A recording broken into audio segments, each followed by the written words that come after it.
Hey there, I'm your imaginary friend, and I have a story for you by Laetitia Aikin. Now, I say story, but it's actually a fragment. Apparently, there was a fashion at one point in literary history for writing fragments of stories, so this doesn't really have a beginning or an end. It's just a middle, and that's all it was really ever intended to be. Now, again, as always, bear in mind that sometimes a writer will have included something in their work that at the time of writing seemed fine to them, and it's not always fine.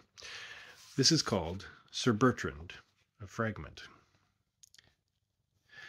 After this adventure, Sir Bertrand turned his steed towards the wolds, hoping to cross these dreary moors before the curfew.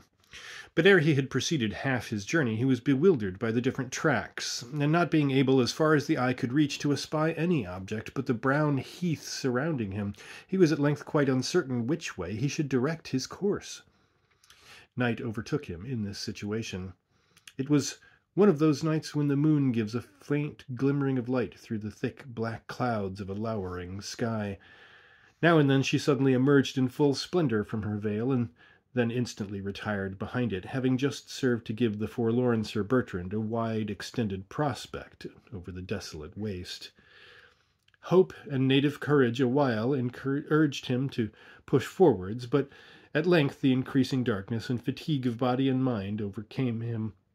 He dreaded moving from the ground he stood on for fear of unknown pits and bogs, and alighting from his horse in despair, he threw himself on the ground.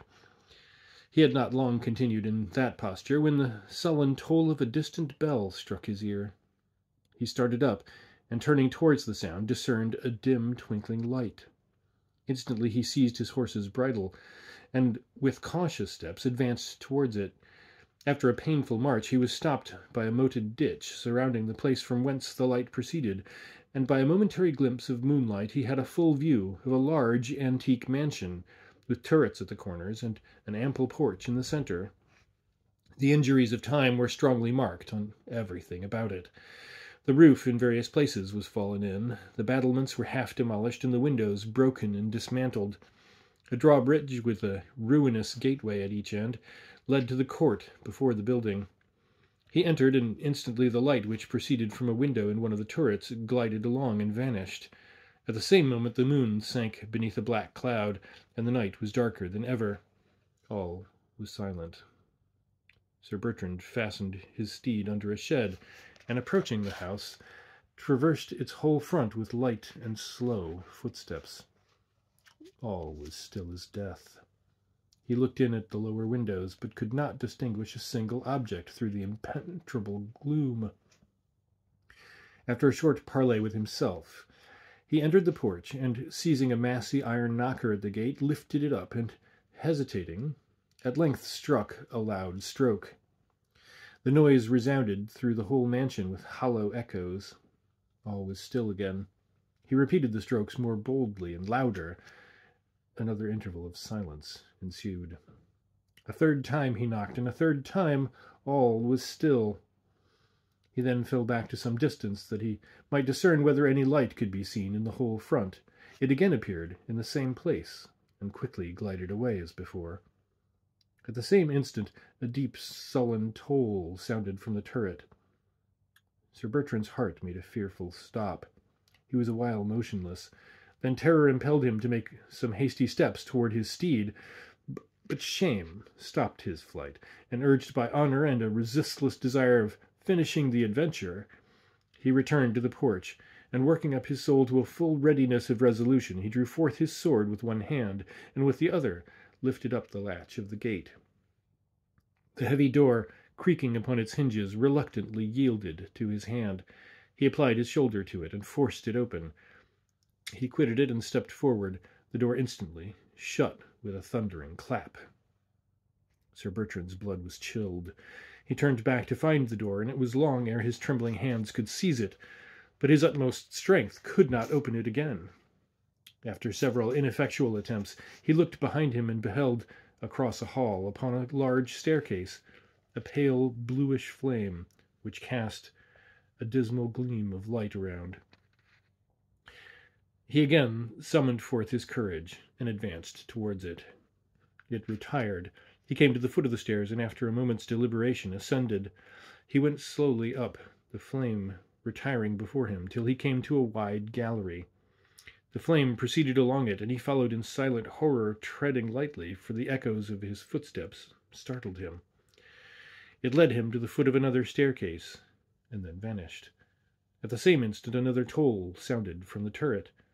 Sir Bertrand felt it strike upon his heart. He was now in total darkness, and with his arms extended began to ascend the second staircase. A dead, cold hand met his left hand and firmly grasped it, drawing him forcibly forward. He endeavored to disengage himself, but could not. He made a furious blow with his sword, and instantly a loud shriek pierced his ears, and the dead hand was left powerless in his. He dropped it, and rushed forwards with a desperate valour. The stairs were narrow and winding, and interrupted by frequent breaches and loose fragments of stone. The staircase grew narrower, and at length terminated in a low iron grate. Sir Bertrand pushed it open. It led to an intricate winding passage, just large enough to admit a person upon his hands and knees. A faint glimmering of light served to show the nature of the place. Sir Bertrand entered. A deep, hollow groan resounded from a distance through the vault. He went forwards, and proceeding beyond the first turning, he discerned the same blue flame which had before conducted him. He followed it. The vault at length suddenly opened into a lofty gallery, in the midst of which a figure appeared, completely armed, thrusting forward the bloody stump of an arm, with a terrible frown and a menacing gesture, and brandishing a sword in his hand. Sir Bertrand undauntedly sprang forwards and aimed a fierce blow at the figure. It instantly vanished, letting fall a massy iron key. The flame now rested upon a pair of ample folding doors at the end of the gallery. Sir Bertrand went up to it and applied the key to a brazen lock. With difficulty he turned the bolt. Instantly the doors flew open and discovered a large apartment, at the end of which was a coffin rested upon a bier, with a taper burning on each side of it. Along the room on both sides were gigantic statues of black marble, attired in the Moorish habit, and holding enormous sabres in their right hands. Each of them reared his arm and advanced one leg forwards as the knight entered. At the same moment the lid of the coffin flew open, and the bell tolled. The flame still glided forwards, and Sir Bertrand resolutely followed, till he arrived within 6 paces of the coffin. Suddenly a lady, in a shroud and black veil, rose up in it, and stretched out her arms towards him. At the same time the statues clashed their sabres and advanced. Sir Bertrand flew to the lady and clasped her in his arms. She threw up her veil and kissed his lips, and instantly the whole building shook as with an earthquake, and fell asunder with a horrible crash. Sir Bertrand was thrown into a sudden trance, and on recovering found himself seated on a velvet sofa in the most magnificent room he had ever seen, lighted with innumerable tapers and lustres of pure crystal. A sumptuous banquet was set in the middle. The doors opening to soft music, a lady of incomparable beauty, attired with amazing splendor, entered, surrounded by a troop of gay nymphs more fair than the Graces. She advanced on the knight, and, falling on her knees, thanked him as her deliverer.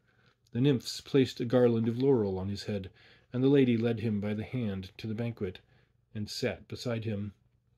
The nymphs placed themselves at the table, and a numerous train of servants entering, the feast was served, delicious music playing all the time. Sir Bertrand could not speak for astonishment. He could only return their honours by courteous looks and gestures. After the banquet was finished, all retired but the lady, who, leading back the knight to the sofa, addressed him in these words.